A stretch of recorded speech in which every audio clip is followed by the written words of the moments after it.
I was thinking about doing a top 10 albums of 2022 or something, but then realized there were many albums released this year that I was too excited about. And probably I was unaware of some great albums, but there's so much music being released all the time. And I don't like to go fast over music. I usually just find something that I really like and spend a lot of time with it. And so I decided to just do a review of my favorite album from 2022. Honorable mentions to Meshuggah's Immutable and King Gizzard's run of 3 albums last October. But that aside, my Album of the Year award goes to, drumroll, Domi and JD Beck for Not Tight.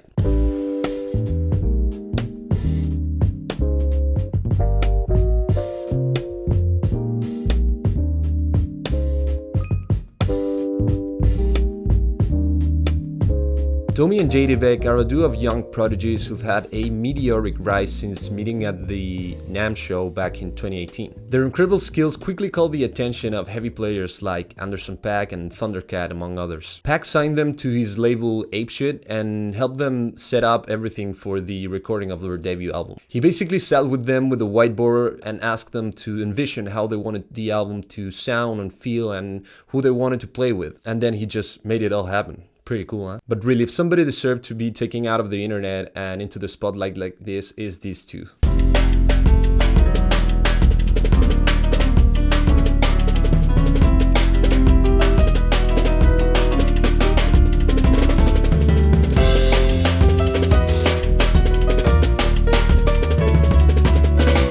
There are many faces to Domi and JD Beck's music. When I first stumbled upon some videos of JD playing drums before he played with Domi, he amazed me as being really sensitive and musically aware for such a young age. For me, he resembled a modern hip-hop infused version of Swedish drummer Morgan Agron, one of my all-time favorites. The similarities for me continued when he joined forces with Domi, as Morgan Agron's band setup is also a drums and piano duo with his lifelong friend Mats Oberg, a blind piano virtuoso. Due to Mats and Morgan band being relatively obscure, I wonder if they were aware of their music or if this just naturally happened to converge. Track 2 on the album, called What Up, or the bridge on the song Smile, are moments where they resemble the Swedish duo a lot. A weird syncopated jazz with odd signatures and fast as hell drum rolls and ghost notes and stuff. Even the key sound is sometimes reminiscent of what Mats Oberg would play. Listen to these 2 segments.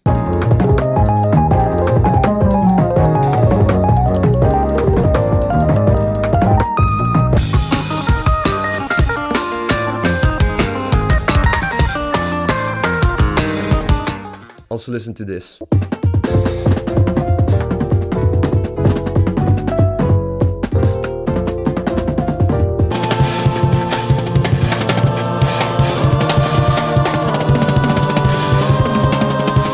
Or watch these 2 clips of Morgan and JD soloing.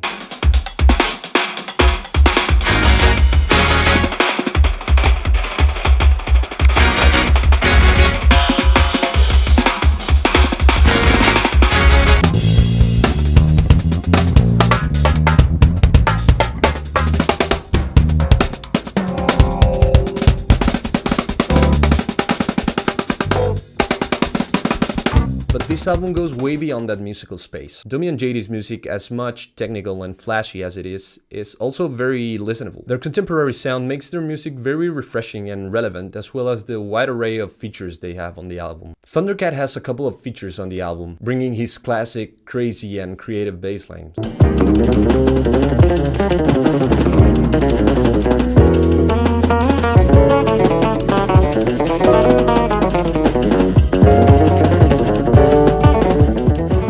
Although I prefer him, for example, on tracks like Not Tight better than Bowling, as I'm not a big fan of his singing. That aside, I must say, for me, the best bass player on the album is Domi's left hand.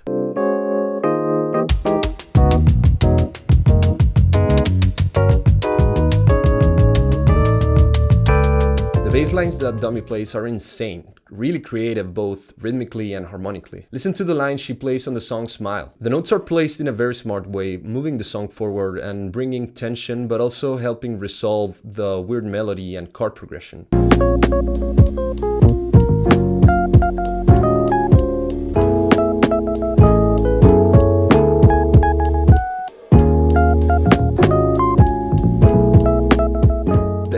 balance between her hands is really something else. She effortlessly goes soloing like crazy while keeping it really locked and tight rhythmically with JD.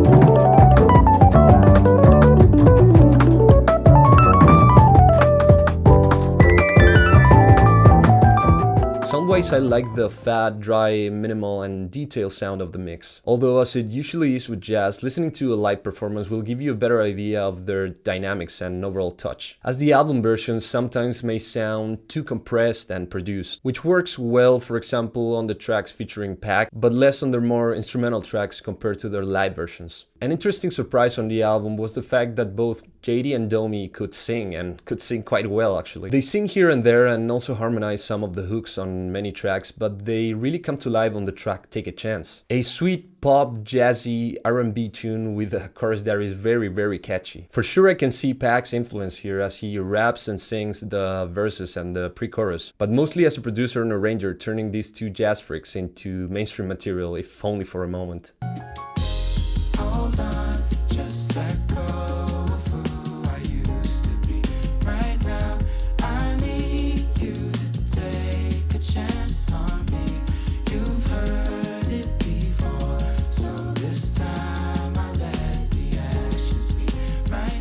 The bridge section takes you into this JD drum and bass beat with Pac rapping over it. Really awesome stuff, one of my favorite parts of the album. Check this out. Snows on a plane, make a clean slate. Everybody make mistakes, second takes. That's what I'm waiting for. Time brings change, but you're still the same person that I also want to point out how cool and refreshing it was to hear Mac DeMarco on a surprising and interesting musical environment. For me, his later releases have been quite underwhelming, but here he does well, and the music provided by JD and Domi is phenomenal. You should pull up my way. Like you never know. I know he's a big Steely Dan fan, and he probably had that in mind when approaching this song. Herbie Hancock's feature on the album is for sure one of the highlights of the record. Domi recalls how Herbie found them on YouTube and how they got in touch and asked him to be part of the album, to what he replied, "Yeah, sure, just write a song for me and send me the chart." Herbie's exquisite piano playing gives the song a very different tonal quality to the rest of the album. Again, listen to the bass line that Domi is delivering here. It's truly amazing as she leaves space for Herbie to go off on the upper register.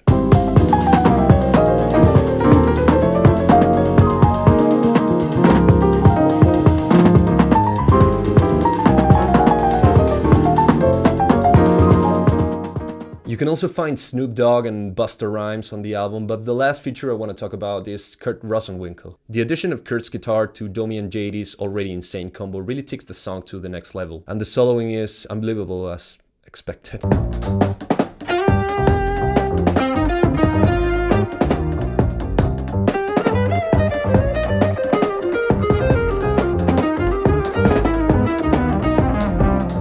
Overall, the album is a great listen. It's not your typical virtuoso album. It surely has some of the most mind-blowing music that I've heard in a while, but it's done very tastefully and in a very mature way. Something that seems very unexpected for such young musicians. Also, despite the very eclectic mix of features, the album feels very cohesive and flows very well between tracks. And this is mainly due to JD and Domi's insane chemistry, which leads the album forward with its own sound.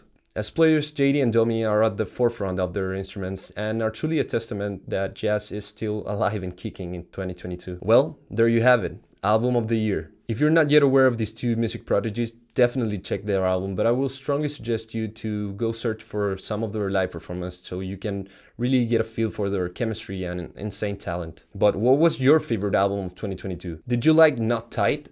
Or is this not your cup of tea? Let me know in the comments. And if you want to see more videos like this, please hit the like button and subscribe, as it really helps the channel grow. Thanks for watching, and I'll see you another time.